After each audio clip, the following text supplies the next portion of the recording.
Today's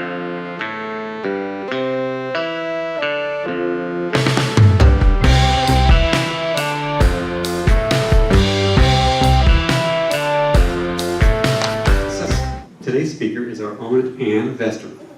Today Ann will present her thoughts about prejudice and race, and Ann draws from her wide-ranging experience serving all comers as a nurse and as an Uber driver. These two roles and others have given her insights into the attitudes that shape our society. So please give a warm welcome to Ann. Come on up here.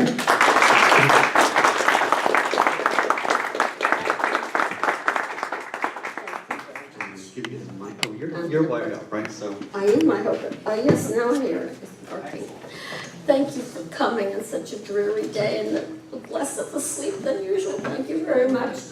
I'm going to talk about prejudice, race, what are they, and what can be done about prejudice and race. I don't mean race prejudice necessarily, just two separate topics to me. Prejudice, race. I'm Ann Vesterman, and like an apple, an orange. I was born and raised in New Jersey, so most of my life I was Ann, New Jersey Ann. But 10 years ago I was watching Masterpiece Theater, and English actor was calling his wife, Ann, Ann. And I said, oh, I want to be Ann. It's so much nicer than Ann. So I changed, and it took my family and friends a while to get used to it. And it took me a while to change my outgoing message on my phone, but eventually I did. So now I'm Ann. It sounds so much better. So I'm going to talk about prejudice and race. I'm not a scientist. I'm not a geneticist. I'm not an anthropologist. I'm just me, but I've always been interested in genetics because when I was in high school, I had to give a talk on chromosomes, and I did some research on that, and that got me hooked. I was hooked from then on, and then, of course, then we found out about the DNA and all that stuff, and I've been a big interested person in that ever since. And I've done all the DNA testing, as probably some of you have heard, because I talk about that a lot. The first one was the genomic project by IBM and National Geographic, and that showed the human's path out of Africa very long ago, not recent, but then lately, we have Ancestry and 23andMe, and I've done all those and found out some interesting things, but it's just very interesting to me. A lot of what I'm going to say is just my thoughts and my just thinking over the years, but I have backed something up with some facts, so I have a few little quotes to make it sound like I really do know what I'm talking about. And I'd like to ask your help in a little bit for a little exercise. If everybody would just close their eyes for a few minutes, just close your eyes, and I want you to imagine coming in the door now, a 16-year-old female with vivid pink hair, ear, nose, and lip rings, and kind of goth clothing, and she's coming into our meeting now. Now open your eyes, and if anybody wants to share any thoughts or words that went through your mind when you pictured this person coming, anybody have any words? Yes? Thank God we're getting younger people. That's a good one, yes. I know you have and know yourself. She's got white in online. Okay. Yes? She wants attention. She's Okay. calling attention to herself. How many earrings would be enough? Yes? What member's daughter is she? Ah! Right on. Okay. And now, another one. Close your eyes, please, and imagine a 600-pound woman in this big tent dress, hardly able to walk, coming into our room. And then open your eyes, and if anybody wants to share what thoughts came, words or thoughts came to their mind with that. Yes? So she need help. Okay. She heard that somebody makes some great cakes here. For the buffet. Okay. Being very kind, all of you. All right, and then one more time. Close your eyes. All right, in's coming, this middle-aged man, he's smelly, he's dirty, he's got raggedy clothes on, and he's kind of stumbling around, but he's coming into our group. Okay, any thoughts? What words come to your mind? Sometimes you have to take somebody aside and politely as possible, tell them to clean up their act. Okay. He's gonna talk a lot during question time. Yeah, I'm glad he's not sitting next to me. Next to you. Anything else, anybody? Yes? I was wondering how did he come to that situation? Okay. All right. Well, just that little exercise, to make you think of, I think you can't tell a book by its cover is an old saying, that you hear too often, but that's kind of like what prejudice is. And defined by Webster's English Dictionary, prejudice is an adverse opinion or adverse leaning, formed without just grounds or before there is sufficient knowledge. And the second meaning of it is an irrational attitude of hostility directed against an individual, a group, or a race, or of their supposed characteristics. That's what prejudgment prejudice is. It's prejudging somebody. Like, again, you can't tell a book by its cover. You really can't tell people by their cover, but we tend to prejudge people by what they look like, what they sound like. I think we do. Anybody know any antonyms for the word prejudice? Justice? Okay. I'll just read what I got out. Impartiality, neutrality, objectivity, open-mindedness, unbiased. And I kind of think we all probably feel like we can associate with those. Probably few people here would say that they're prejudiced. But we'd say, well, yes, we're humanists, we're impartial, we're neutral, we're objective. Yes. There's sort of a flip side to prejudice, which you might say is an antonym, but you might also say is just another facet of prejudice, and that is when you see somebody who you, without too much evidence, presume is someone you are going to be attracted to, someone who you're almost conditioned to accept. So for instance, if I meet someone in this room, I assume that they've come because they're interested in humanism, and I will come at them with a prejudgment that this is somebody who I want to treat extra special, who I want to be good to, who I assume is a person who I'm going to be simpatico with.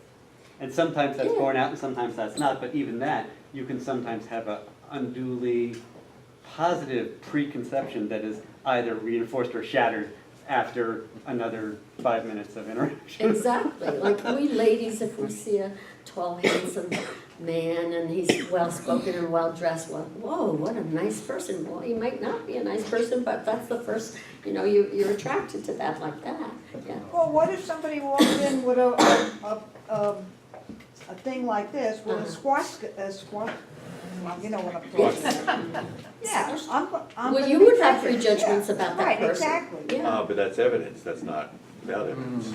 Well, to some degree, yes, you're right. Yes, you're right. Yes. I say you can't choose your race or your DNA, but like you mentioned, the person coming in smelly, that's a life choice. Yes.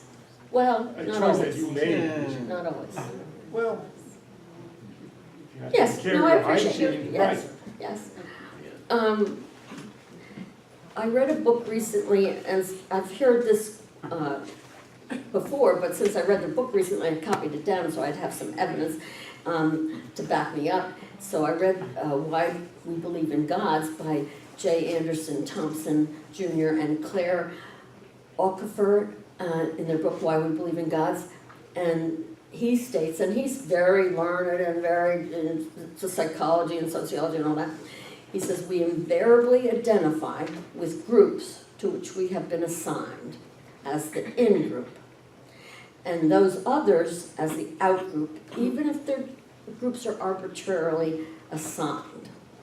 And these groups are things like religion, language, color, political groups, and we define the in-groups to which we are loyal, we deem them good, and the out-groups are kind of always them, you know, them. They're not as good as us and them. It always seems to be us and them. If you ever hear people talking about one group against another, be it Catholics against Protestants or Muslim, it's us and them. It seems to be universal, which I'm going to come back to in a little world. Like our orange-haired wonder, President, how he talked about Hispanics coming over the border. The others seem to always be lazy, criminal, dirty, uneducated. And I found that so often, the other group, no matter what that other group is, those are the feelings people tend to have about the others. And he's a good example, you know, just because they're people from South America, they're coming across our border, they're dirty, they're criminal, they're not very bright, you know, they're rapists and all that. That's basic prejudice. Actually, my own family, my mother was a Baptist, my father was a Catholic, and when they got married, that was not the thing to do. You know, it's different nowadays, but that was not the thing to do. And my grandfather, Baptist Methodist that he was, didn't speak to my mother, his favorite child, for 6 years after they were married because she married a Catholic, because they worship God in a different way. So I have I think we're all prejudiced. And that's one of the points I'm going to make today is I believe we are all prejudiced. And because if all around the world you hear it all the time, different groups against other groups, and everybody has prejudice, I think we're all prejudiced. And even, like say if an evangelical walked into our group and just was among us, we wouldn't think anything of that person. But what if they identified themselves then as an evangelical? I think our minds would go to very labels and thoughts about that person without even thinking that much about it.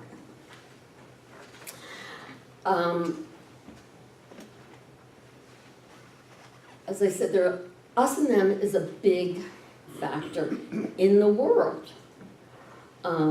Catholics prejudge Muslims, Muslims prejudge Catholics, men prejudge women, women we prejudge men all the time. Fat people prejudge thin people have a prejudice against fat people. It's all kinds of things, not just color. A color is a big thing in this country, or all over the world really, as a prejudice, because it's visual. You know, again, if an evangelical walked in this room, we wouldn't know unless they identified as that. But if a dark-skinned person walked in the room, right away we know that person's skin is darker than ours because it's so visual, we just see it. And that's why I think as a country, we're a very racial country, because we do tend to prejudge people of darker color. But again, I think it's totally human around the world, because how about the Hutus and the Tutsis in Africa who were killing each other? They were both black tribes. I'm not sure if they even spoke the same language. I don't have the information on that. I think I read someplace that one group was favored more by their government at that time as maybe one of the reasons why they were fighting each other. But it's the same thing. They're two black groups of people in the same country, possibly speaking the same languages, and yet it's us and them is always bad. And even in, I'm going to get into race, what race is, but in India, people from India, the original classifications of race put people from India, subcontinent of India, in the Caucasian classification, which is ours, Caucasian. But Indian people of darker skin are prejudged even in their own country, but around the world. In South Africa, they were treated just as black people were treated, and yet in the original classification of race, they fit into the Caucasian race.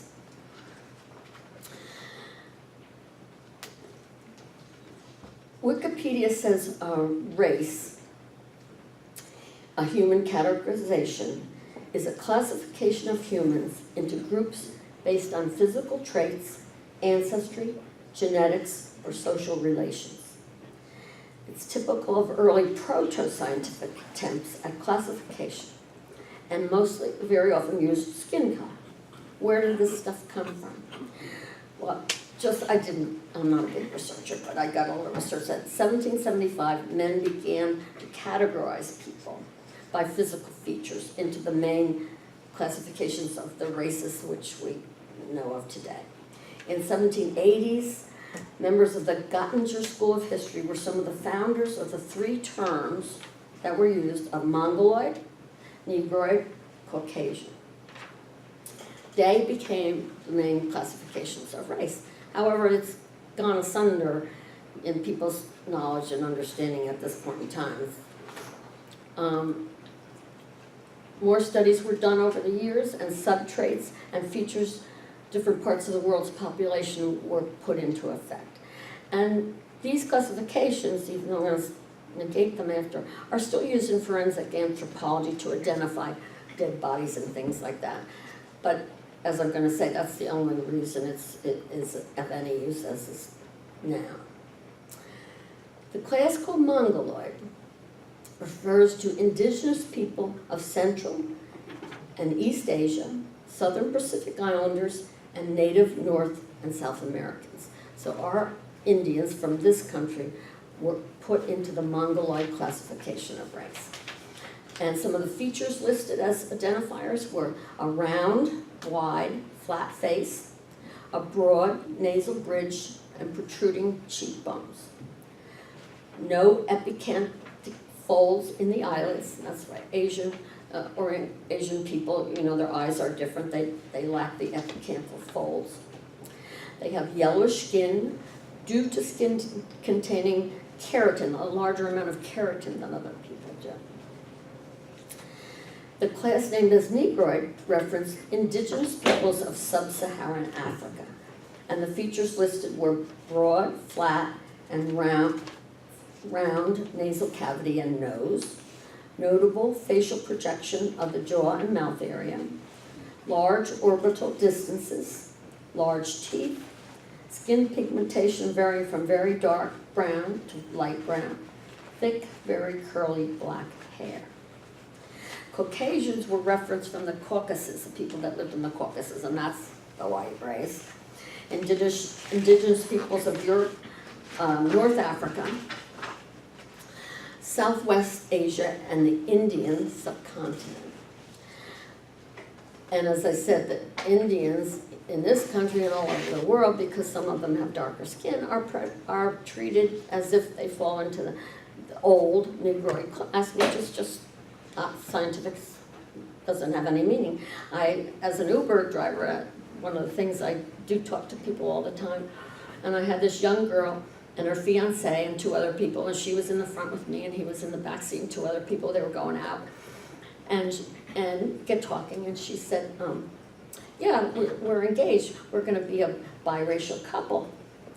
And I said to her, no, you're not. She said, what do you mean? I said, no, you're not. The Indian subcontinent people were originally classified and remain, if you're gonna go by those classifications, in the Caucasian race. Did you get a tip? I don't know. And the Caucasian race listed of features is fairer to dark skin, less melanin, thinner dermis than other races. And here we could talk about, well, I'll wait till I finish the features first. Finer and light to very dark, straighter hair, light to very dark eyes, thin nasal aperture and narrow nose, small mouth and teeth. Now, as we know scientifically now, that people in sub-Saharan Africa had, much more direct sunlight to themselves over the eons of Darwinism evolving, and they needed that extra melanin and thicker skin to protect them from the heat and the sun's rays. And just a conjecture, just the bushy and curly hair is also like an insulation to the head. In the head, yours, where you lose most of your heat, and you can get, if you're in the sun, you get a lot of heat in your head. I would kind of think that possibly the thicker head of hair helps you insulate your brain from that sub-Saharan African heat. And as we humans progressed out of Africa to the more northern climes, where the sun rays are not as direct, they weren't getting as much vitamin D from the sun. So over eons of time, their skin became lighter, their hair became lighter. Actually, less hair per square inch too for a Caucasian race. So they could absorb vitamin D and the things that it needed to absorb from the sun. Those people who could absorb more survived and procreated, as in Africa, the darker people, thicker skin, survived more and procreated. And that's the actual just locations of where people survived and lived, developed different characteristics of skin and hair and facial shape. At first, originally blood types were used to categorize racial groups too, and I'm again, not a very good researcher. And I tried to find that, because when I was going to nursing school and I took a class in sociology, the groups were listed, each group was more prevalent in each racial class. And the only one I could find back up was that Mongoloid, Asian and Native American people have a higher percentage of group B in their blood groups.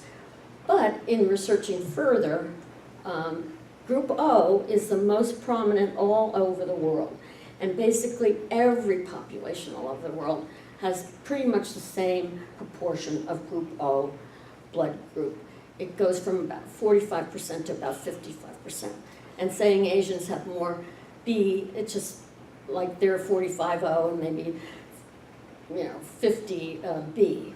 But that still does not mean that these things hold true today, other than type O blood type is generally the most common blood type in the whole world. And we know from recent sequencing of DNA and all the things we're learning now about DNA that there really isn't any difference. There isn't any such thing as race. This was an old pseudoscience, try to classify people. And I can quote from, again, the person from the Why We Believe in God's author, J. Anderson Thompson and Claire, I'm saying this wrong, Aquifer. We share, and a lot of people have said this before, but this is one I had in front of me to write down. We share 98.6% of our DNA with chimpanzees.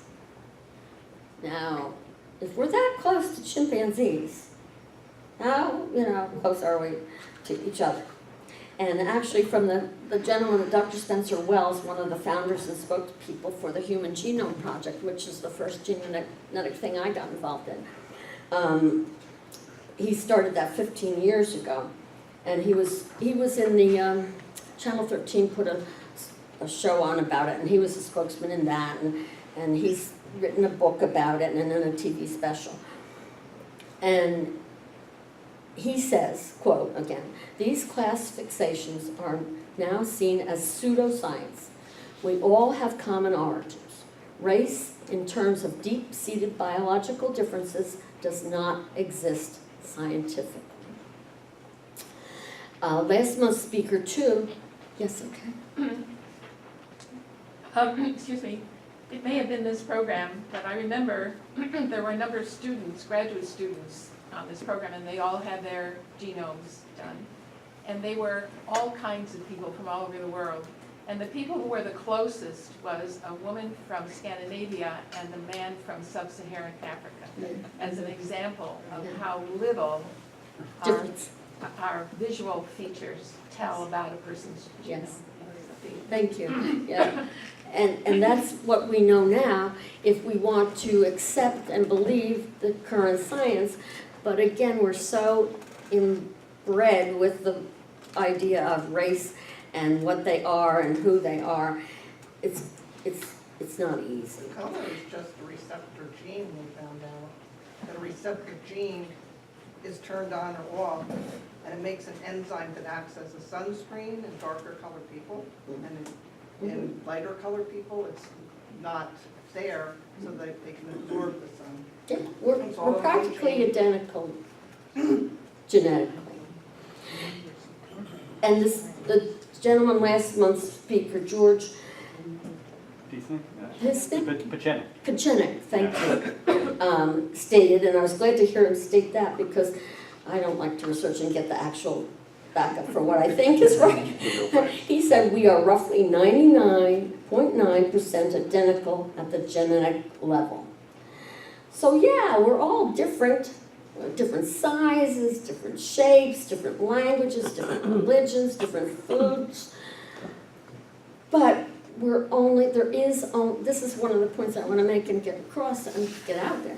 There's only one race, the human race, and we are the human race. And we have to stop thinking about race as a thing because we're the human race, yes, sir. Would you like me to object now or wait till the end? That's fine, but that doesn't matter, I'm easy. I think the claim there is no race is not entirely accurate and can be, put people off in the following sense.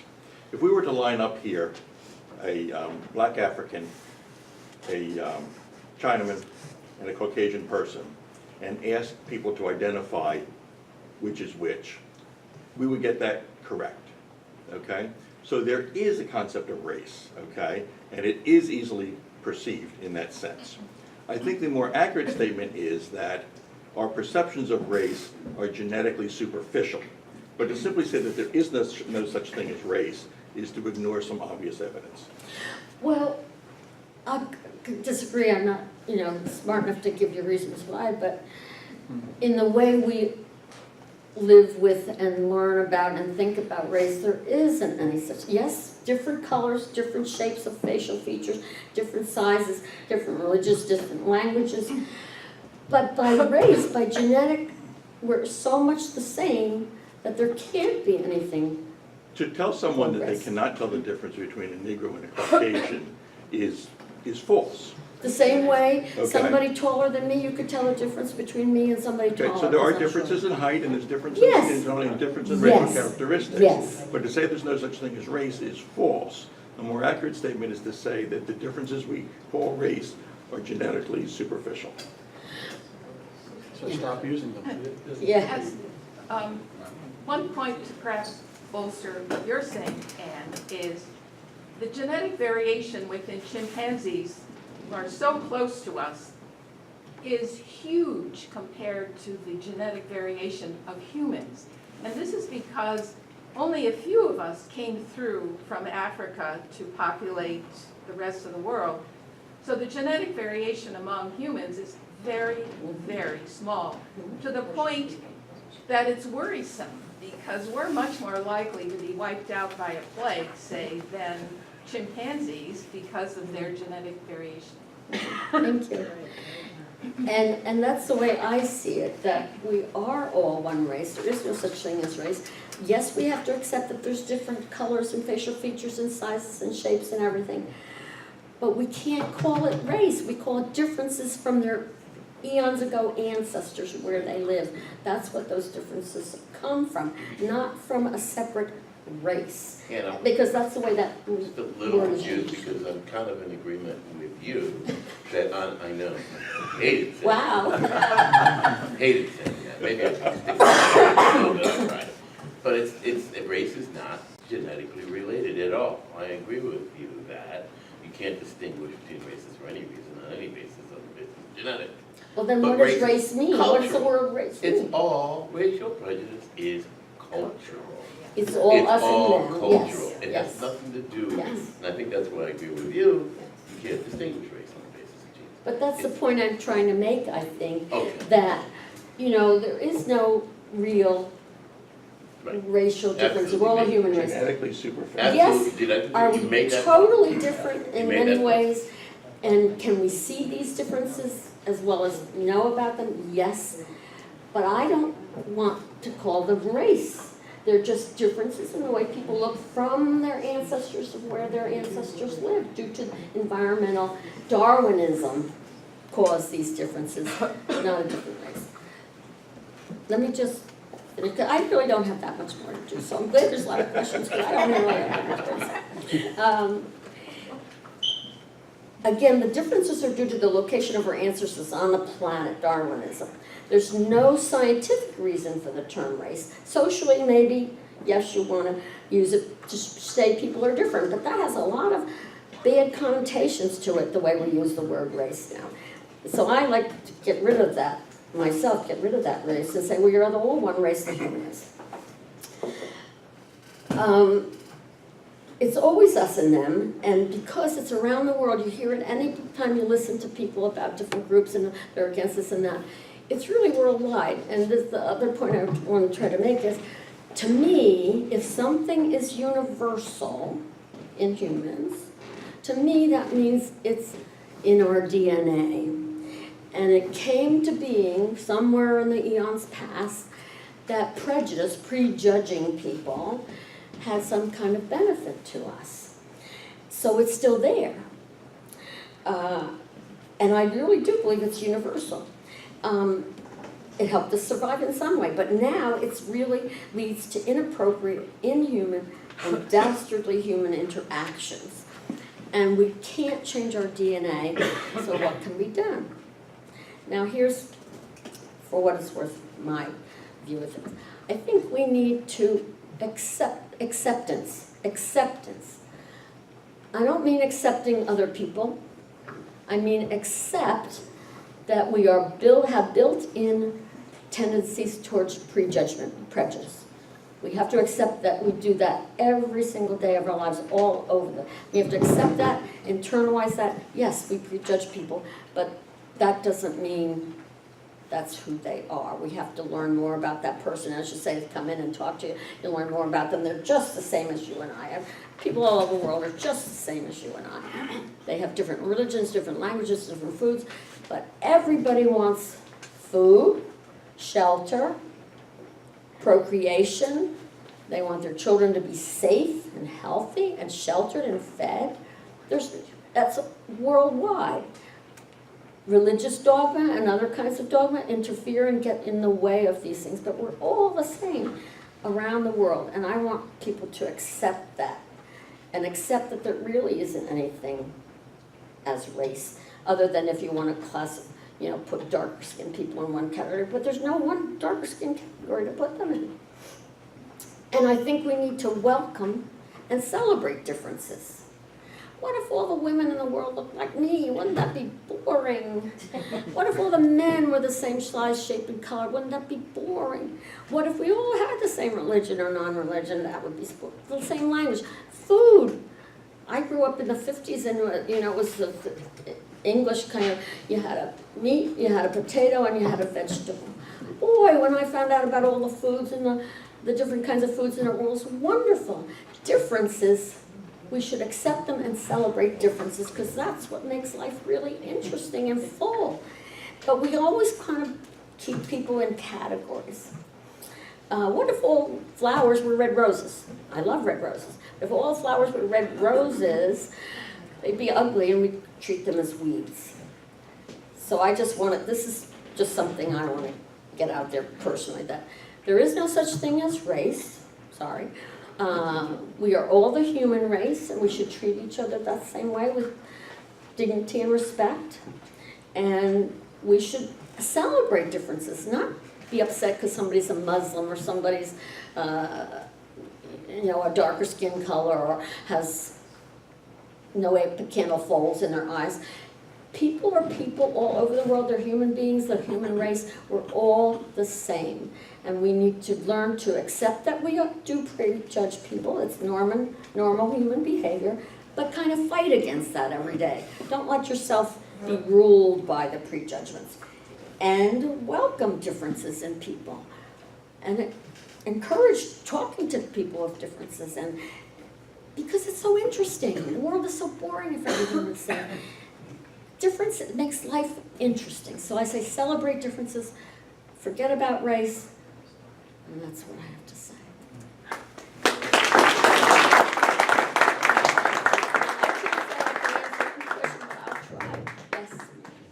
Yes,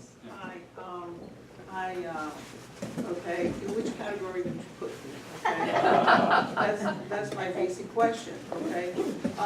I think that when we talk about race, it is very important to know when this whole racial theory started, Yeah. okay?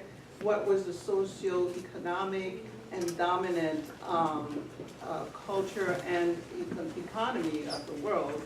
And if you look more into that, you will see that that's when slavery, right, was the main system, Yeah. and there needed to be a justification, okay, to basically separate people, all right?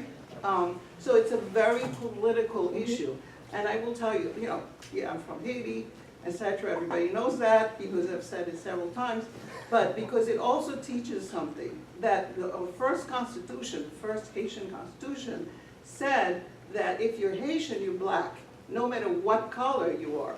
Reason, because in the war for independence against France, there were Germans, there were Poles that fought on their side, on the black side, because they understood, right, that it was a question of survival, it was a question of the economic situation, and therefore, if you were, from Haiti at that time, I don't think it's the same in the Constitution today, you were black, no matter what skin color you were, right? Right. So, I just want to throw that out. Yes. Okay? And there's a great book that may seem emotional because it does touch me, right? And I think that people need to be mixing with people of different color to understand that we are one human, one humanity, Yes. right? The human race. And coming to Darwin, if you look at Darwin's theory, a lot of people misinterpret that. That basically there are variations, okay? Whether you look in Africa, etc., etc. Depending on the environmental conditions, some of these variations will survive or will not survive. And this is what's going on.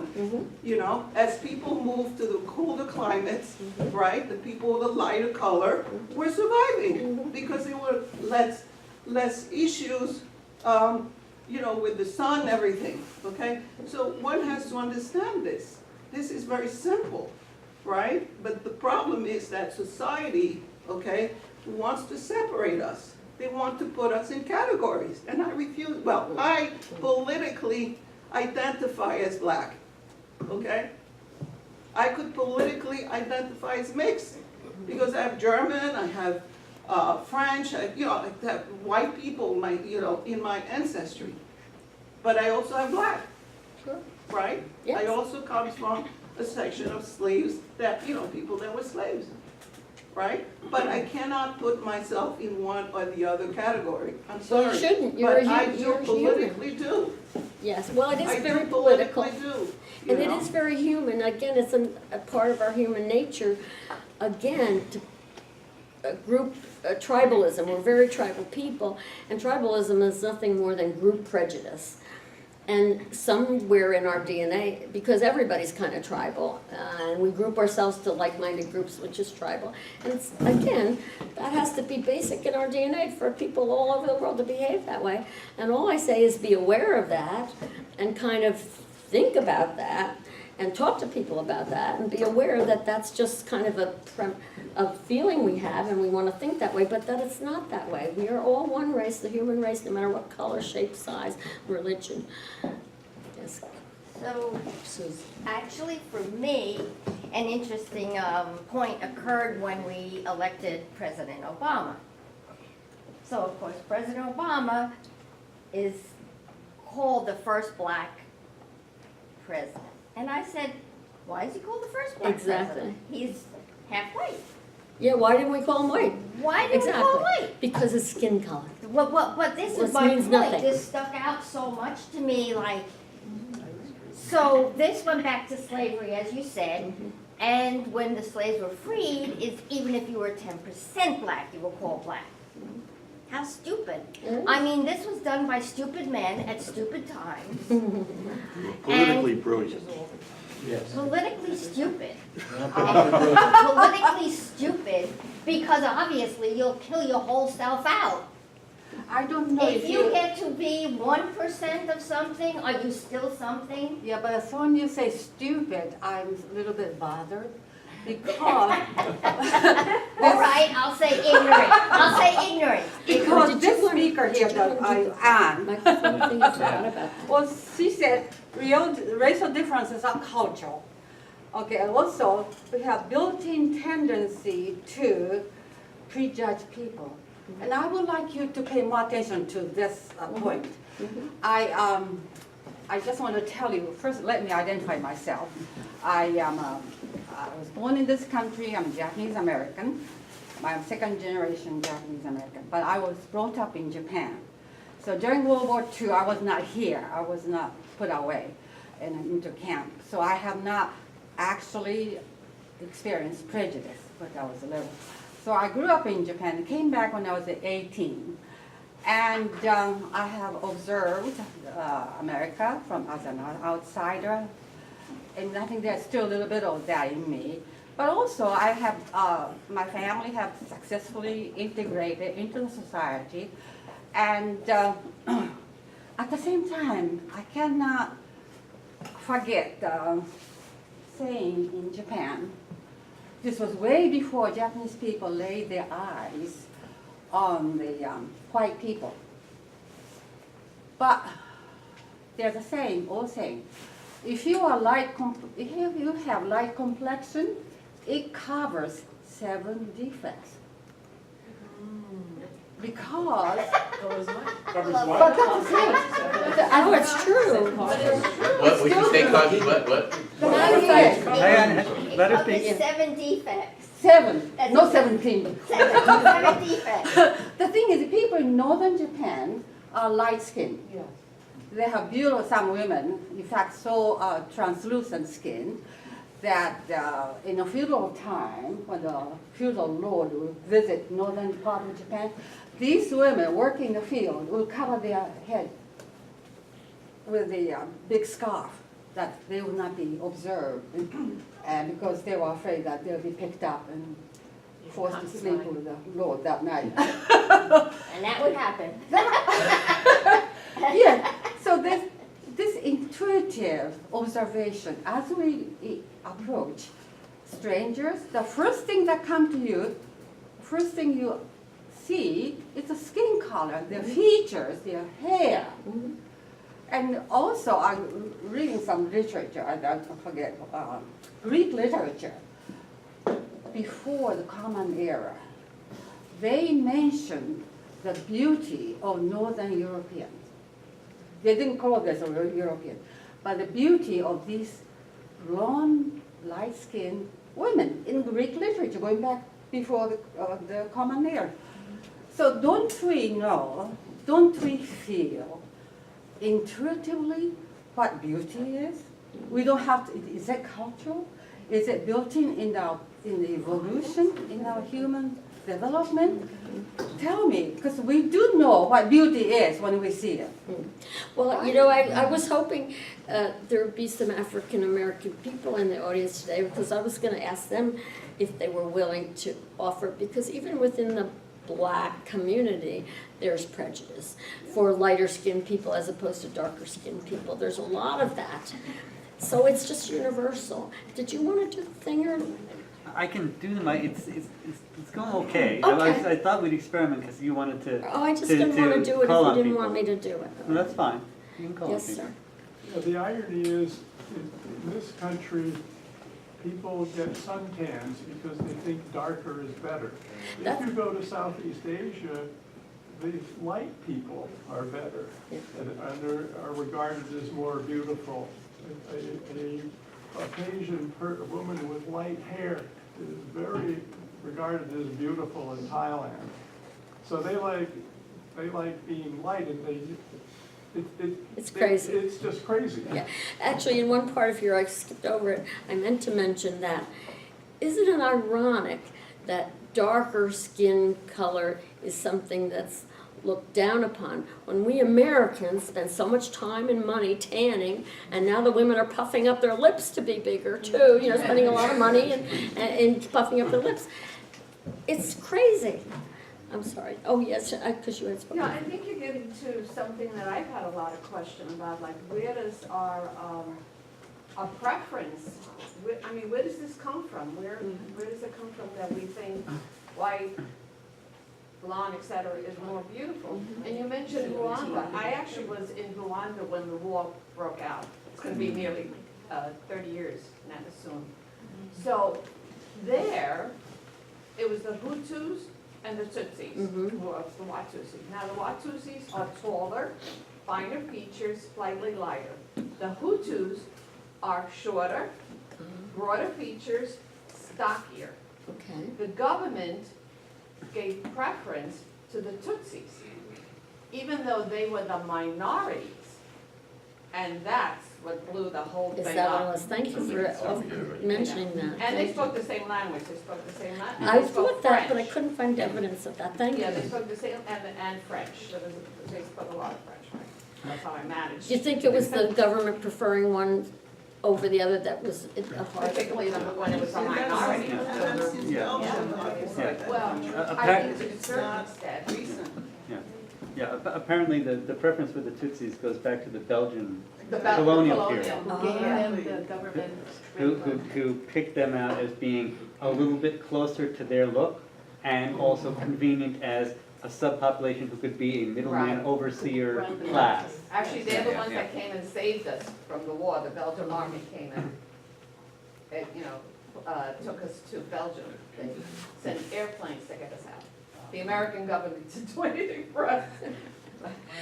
And you wanted to. There's no oil there. Yes.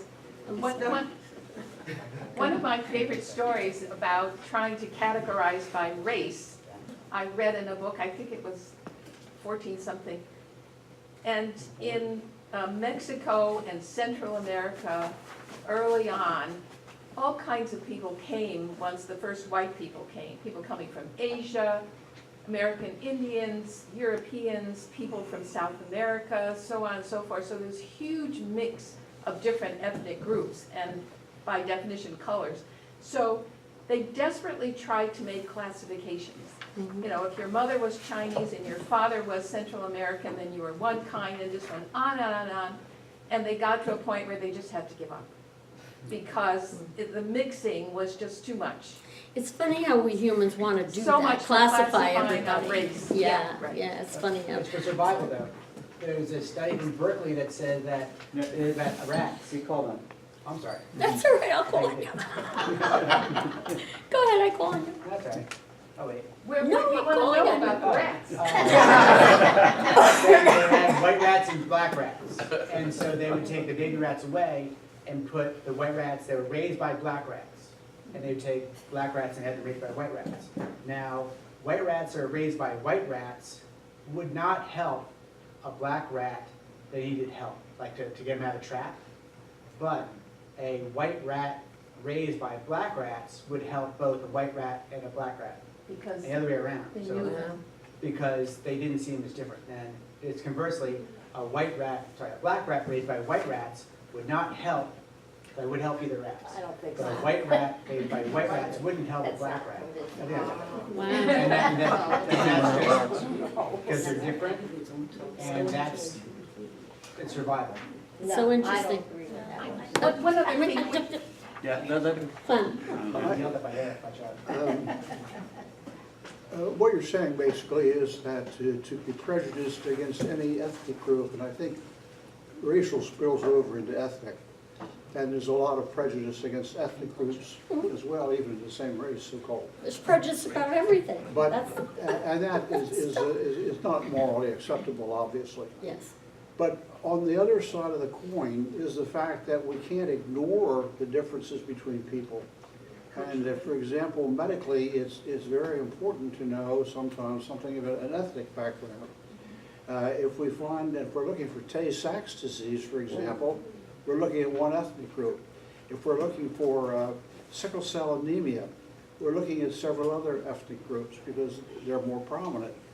And in making this differential diagnosis, it's essential to know, understand, and accept what, not only we're all individuals, but what race, what ethnic background is there because it's important. Mhm. So, and of course. But to see things as race and that ethnic backgrounds, biological differences, they're always gonna be there, and yes, there'll be groups of people that are different. Yes. But I think it's so destructive to think in categories of race, there are Yes. different races, and Yes. that we're different. Yes, we're different, but welcome that differences, and yes, there's certain differences everybody has. Well, I think bypassing the idea of race, just ethnic differences. That some people have different ethnic characteristics, and you can't ignore those either. No. Nor should you. If anybody's ever seen had blood studies done and seen the results when they come back, and they're interested in kidney function, for example, they'll have one set of values, this is the results. What does this mean in terms of kidney function? Well, it means one thing if you're African American, it means something else if you didn't. There's a definite numerical difference. So you can't ignore that when you're trying to help somebody medically. So to acknowledge these differences and to make use of them is fine. What you're saying is, and I agree, that to be prejudiced against somebody as a person on the basis of their ethnic or so-called racial backgrounds is what's immoral. But it can't be ignored either. No, differences makes the world interesting. And I think we need to celebrate differences as well as know how important some differences are in the healthcare. But don't make it race and you're different, you're less than a person because you're a different race than I are. You don't think of these people as less than a person because they have different, would have Tay-Sachs disease in their history. They're not less people, but when we talk about races, we always put the others down, not just celebrate the differences and accept the differences. Tracy.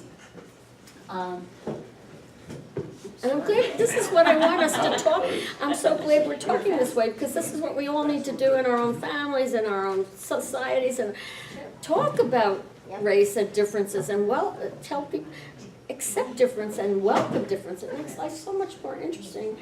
And differences are important, as you say, medically. I'm sorry. That's okay. I was going to bring up Al Snyder, who's a member of our group. I'm good friends with him. And he taught out in Arizona at the Wallapai Reservation and other different, Indian reservations.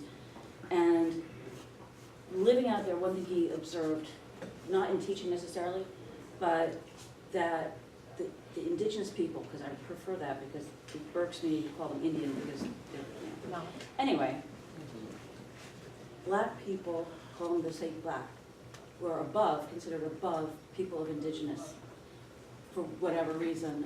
They were the lower class, and then it was black people and then white people, which was even, I was like, how can that be? Because it was so weird that this people that were indigenous, they were there for, before we were there. It's somehow part of our human nature to want to classify people and put other people down. It's always, no matter who you are, where you're in the world, it's us and them. There's always a them, there's always an us. And I want to make a movement. Stop calling them Indians. We need to, it's really. You'll have to I give was another making a talk. reference that people would know, but I don't, when I hear it, native friends nails call on a. themselves Indians. My native friends call themselves Indians sometimes. Because they're used They to try it. to communicate. Yeah, because you're They used go to back it, and forth. identify. They say indigenous or But they just say like, Indian. see They no don't drugs, prejudice. now we all know, and it's kind of like don't smoke, whatever, we can condition ourselves over a period of time, so they don't have to say, because they're not come from India. Sir, you haven't spoken before. Yeah. If you put little children together of different backgrounds, they really don't recognize the racial That's right. differences. However, when they grow up, they do. I think we have to recognize that prejudice does have a biological construct in that. Thank you. That to be able to see differences, say 100,000 years ago, was the ability to survive. A stranger, someone who looks different, something an animal that looks different. So we're sort of biologically set up to be suspect of that which is not in our own group and our own tribe. So the only answer is what is happening today, is education, and it's it's what has to be done, because we can't instinctively say, oh, because our generation now, we're cool, we don't see differences. The next generation, they'll be as prone to be prejudiced if they aren't taught not to be.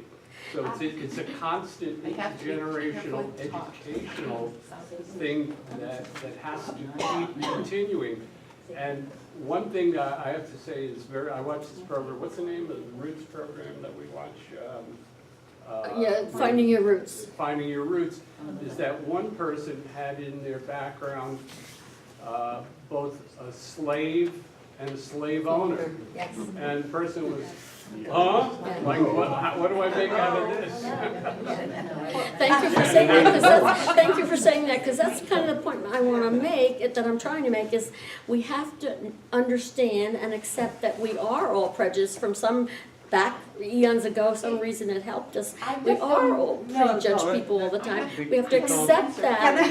We have to accept that and talk about it to other people, that yes, we do tend to prejudge people, but don't stop at that prejudgment, you know? You know, this gentleman talked about education, education that will help, but I'm not that optimistic. I truly am not that optimistic when it comes to race relations. Well, your Because lack of I optimism think is well this placed. tendency to prejudge, I think, What's the is so alternative, though? related to our territorial Yes. desire to Yes. keep what is ours. Like, we are not that different from animals. Animals in the animal kingdom, We are animals. the tigers, they mark their border by urinating. How different are we from them? I mean, we put fence, we put national border. How different are we from those animals? Not much. I just believe that we have to have another mutation. Well, but what you're saying is what I'm trying to get across, that we have to understand that's who we are as human beings. We tend to categorize everybody and put people in groups and out groups.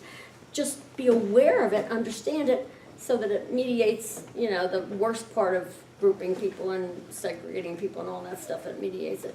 Somebody that hasn't talked before, Pat, because you haven't talked before. Oh, and this young man, you'll be next, okay?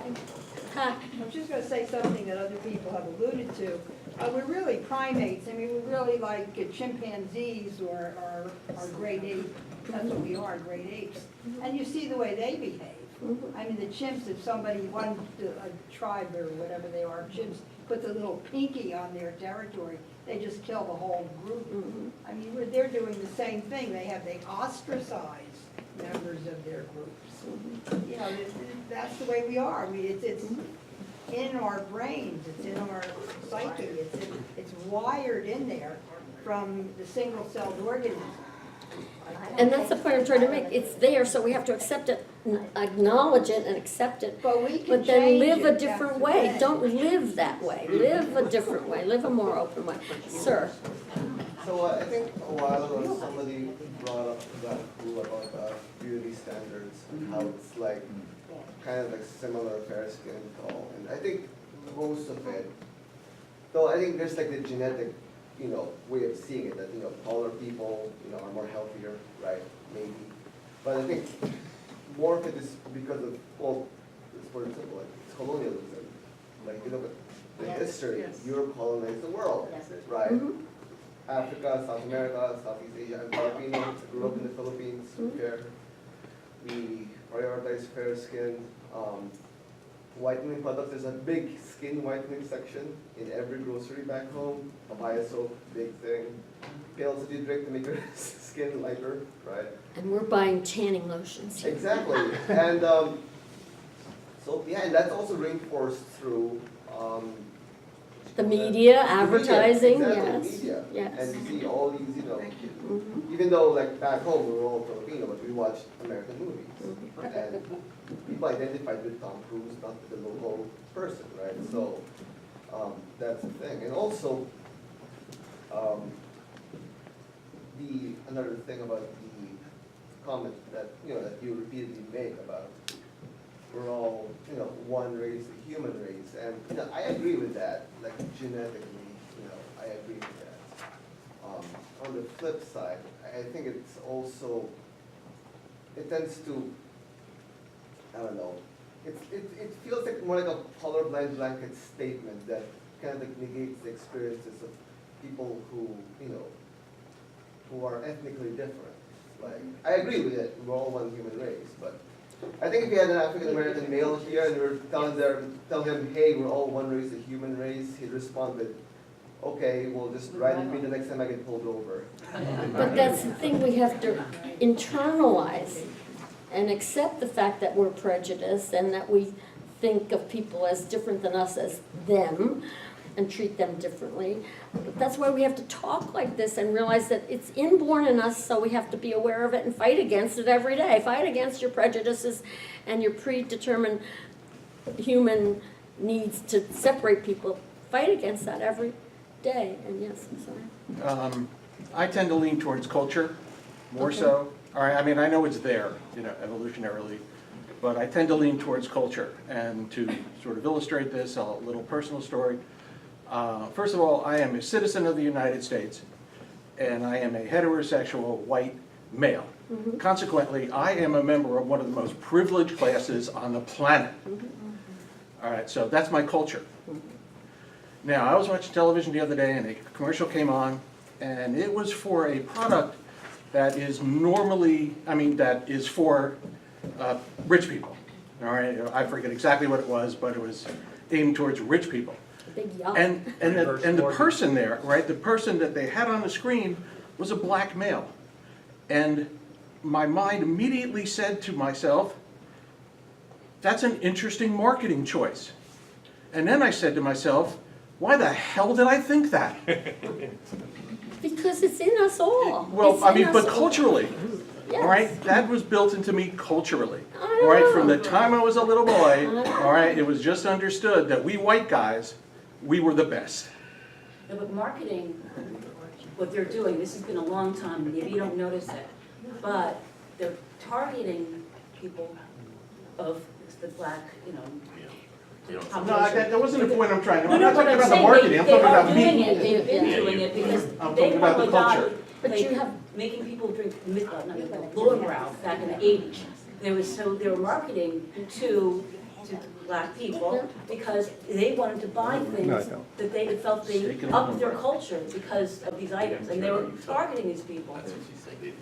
But you have to No, it's all accept about that making that's money. part of who you are, human. That's part of what we are, humans. We like to separate people and think of people as different than us, they're less than us. Well, I'm kind of proud of myself that I said to myself, why did I do But that? you recognize that, you were aware of that. That's the first step, you know? That's what we need to do. You didn't talk before, so. Oh, thanks.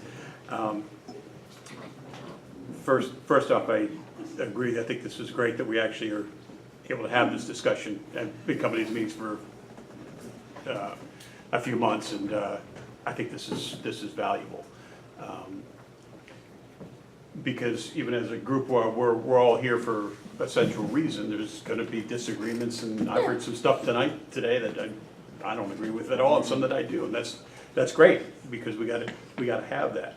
I think what's somewhat happening here, and it's not uncommon in discussions like this, just terms, definitions of terms is what gets hung up on. I totally understand what you're saying about no race, you know, from a scientific standpoint, and in a completely wonderfully idealistic world, that's great, you know.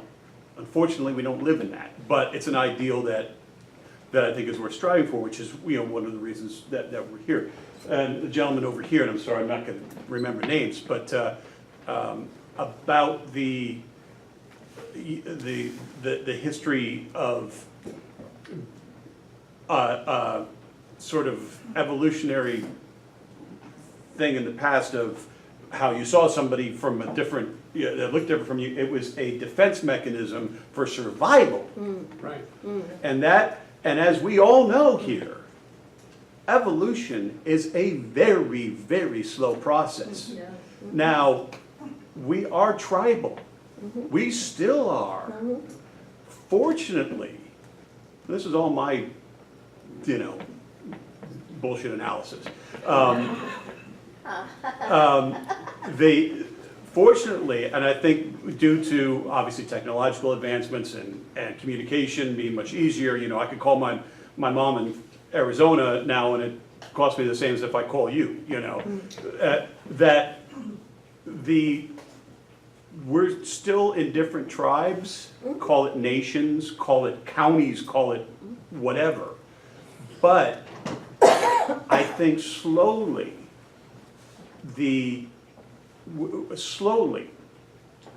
we're viewing other tribes for their what they have that is positive and we can gain from. Now, in our lifetime, any of our lifetime, that's still not going to be a large change. But I'd like to think that us being here is part of that slow change to that right, you know, to where the phrase race means nothing, you know. We're not going to see that in our lifetime. I say, we're not going to change who we are, and part of who we are, our DNA makes us tribal, makes us prejudiced. But to know that and accept that, that's how you live with it and make. Oh, agree. You know, and that's what I'm saying. And for everybody talking, Yeah. go out and talk to your family about this, get friends and bring it up and talk about it. My daughter has blonde hair and blue eyes and lily white, okay? Now, if she comes home with a black boyfriend and said, "Ma, we're getting married," I'm not gonna be so happy about that, okay? So, True. I don't know. Well, that's your natural prejudgment of that black person. He's less than, he's not smart enough for her, he's not good enough for her. But that's just a prejudgment. Yeah, but I You don't know want what my he's like. grandkids looking like, yeah. With darker skin, it's just different skin color. Yeah. But that's what prejudice is. Well, I'm prejudiced. Yeah, well, we all are. So, And just what's wrong with it? Well, there's a lot wrong with it. All right, But it what's serves a wrong? purpose, it does serve a certain purpose, and as you say, we are human animals, we are animals. Personally, I don't think the human animal has progressed that much. Our society and our cultures have progressed, society has progressed, civilization has progressed, but as human animals, I don't think we've progressed that much, it's very slow. So we all still have these, you know, old things in us, in our DNA that makes us act the way we do. But if we're aware of it and know it and talk about it and accept it, we can change our ways of being, yes. I just realized I might have an answer. Oh! I am just reading a book about color and how it influences human beings. Okay. And I haven't finished, but it starts out with the colors black and white. And it says that the first colors that human beings were able to discern way back when we were developing Still is though, was really. black and white. Babies still see And black and so white first. it's so deep in our brains that white is good and black is bad.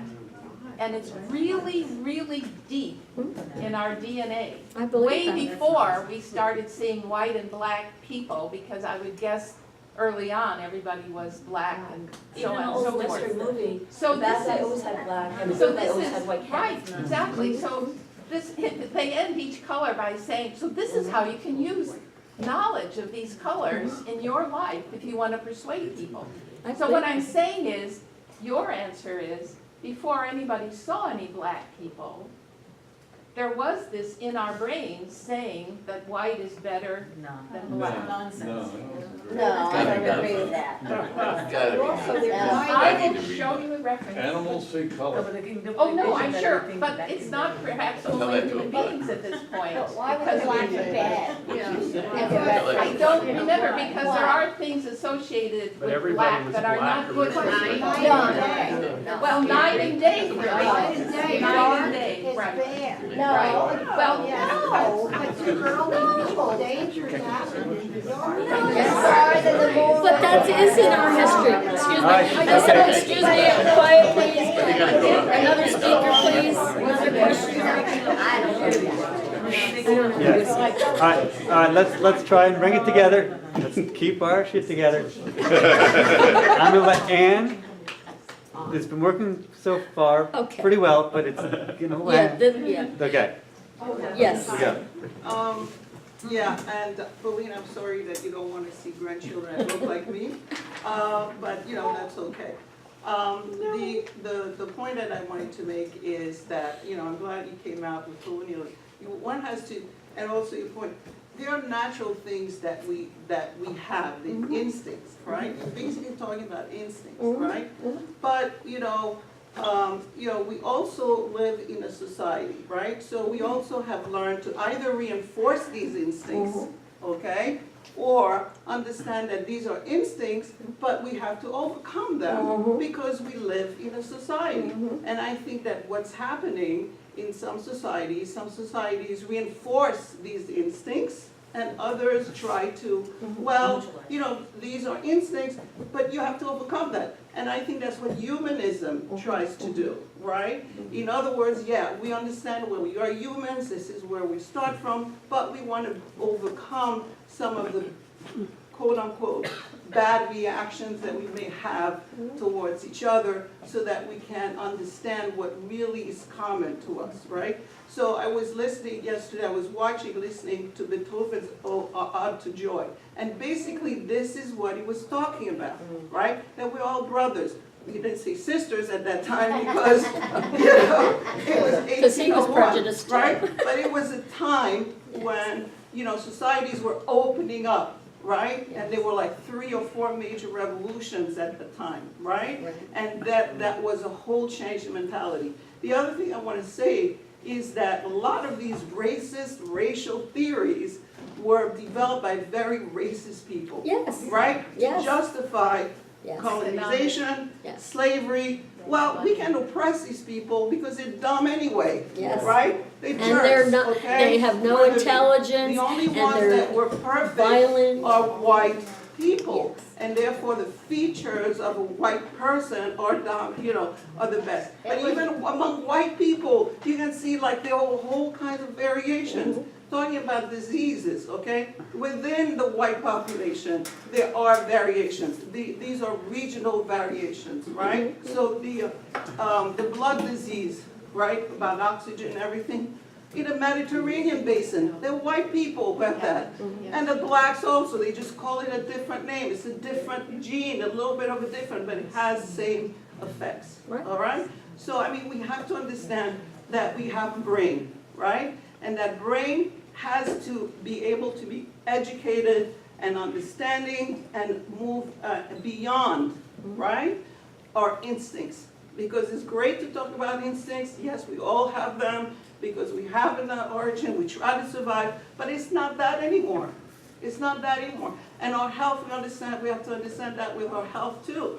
Our instinct is to, be stressed, right? Because back then when we were against, the elements, we needed these instincts. But now these instincts are against us. This is what creates, heart diseases, all kinds of problems with the blood pressure and everything, right? For example, right now, probably my blood pressure is high because that's an instinct that humans had billions of years, thousands or hundreds of thousands of years ago because they needed to protect themselves. But I have to try to control that, right? Yes. Okay. But that's what we're all doing. And we have to strive to do that more instead of creating theories that actually separate us on the basis of instincts. That's what the people who dominate want us to do. They want us to have different little tribes, okay, so that we don't agree on anything, right? And they all there, that's good because they're all divided.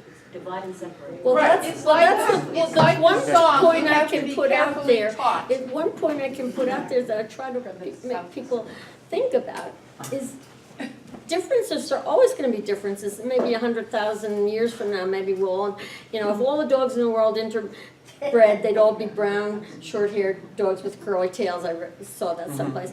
And maybe in 100,000 years from now, we'll all be so interbred, we'll all pretty much be the same.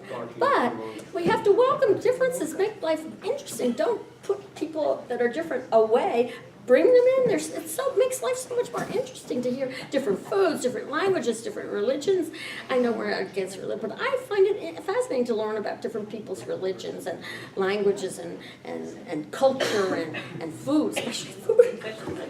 And I'm just going off on a tangent again. I'm sorry. Joanne, did you have Oh, something to say? I was going to say, because everyone reacted so badly to her being honest about bringing a black man home. My daughter's a blue blood, you can see her veins. She has 2 biracial children, and I'm not thrilled with it, but I'll tell you what, it's her choice. It's her choice.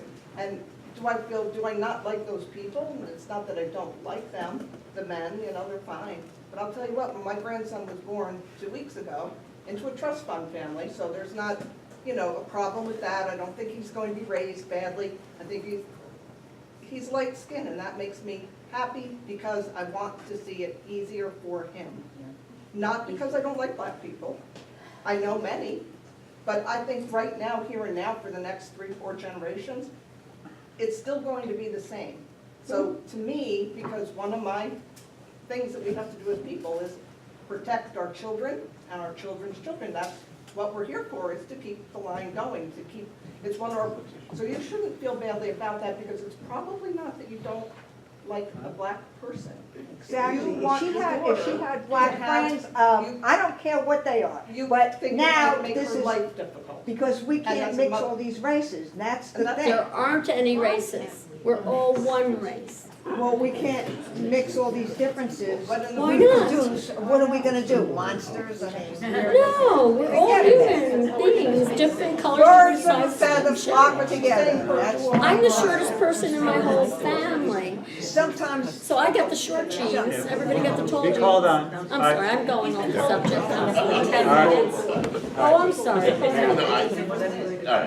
I haven't heard the word politics, and I just wanted to interject that. I mean, race vis-a-vis politics. I'm not gonna talk about Trump. Yes. I'm not gonna talk about Trump, although we all know where that is.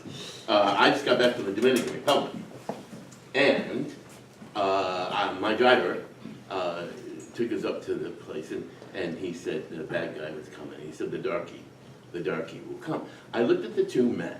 I just got to the Dominican Republic. I don't know anything. The 2 men, one was not darker than the other at all. They're both dark. Dominican Republic and Haiti come together in one island. They said, oh, he's Haitian. The Haitians are darker, quote unquote, so that we can be prejudiced against them and give them the more menial job. Right, I mean, it's political. Dominican Republic It's and political, as Dominicans well and as everything else. Haitians have always been in That's where the education comes, the importance of education Absolutely. comes. I mean, the Dominican Republic sponsors that I'm not political. discarding what you say at all. I think that's why we need to improve. For example, the criminal justice system in this country. If you have money, good lawyer, you get away with minimum prison. However, time. it's still the best justice system in the whole world. I'm sorry. So, I just want to say that as science goes along, we disprove a lot of theories from yesterday. And I do not believe that we have a biological thing in us that wants to separate people. I do not believe that, and I think that will be disproved over time. I do feel that because of the biological differences in men and women, the stronger men took advantage, and certainly the white men took advantage of everyone. And I will put that to some testosterone poisoning, no offense. However, a reality. And we see men right within this group still wanting to have that power, that control, that separation. And I think many fewer women and mothers do that. I think men perpetuate. But we have to celebrate those differences are so wonderful. I think men perpetuate celebrate more of that. the separation. Celebrate that. Than mothers do. Who here wants power? Tell us, point out which ones have won power. He does. And wait, one second So more. person. 1 second Okay, more. people person. One person at a So time, one, please. so And I didn't want to interrupt. I recently found out that blue eyes, since I have blue eyes, I'll have to speak for that, was a mutation quite a long time ago. There were never any blue eyes, okay? And they're fading out. So that was interesting for me to find out.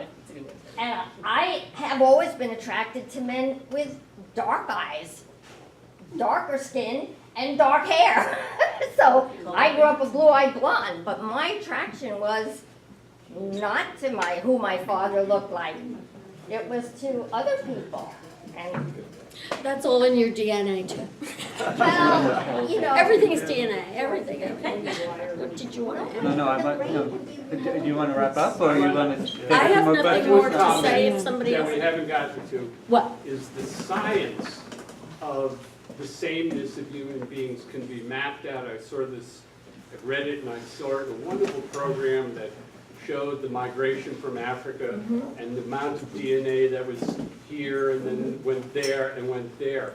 So science, which has often been used for terrible things about race, is finally getting it right. And it's important for children in China and Japan, the United States, to be taught this correctly.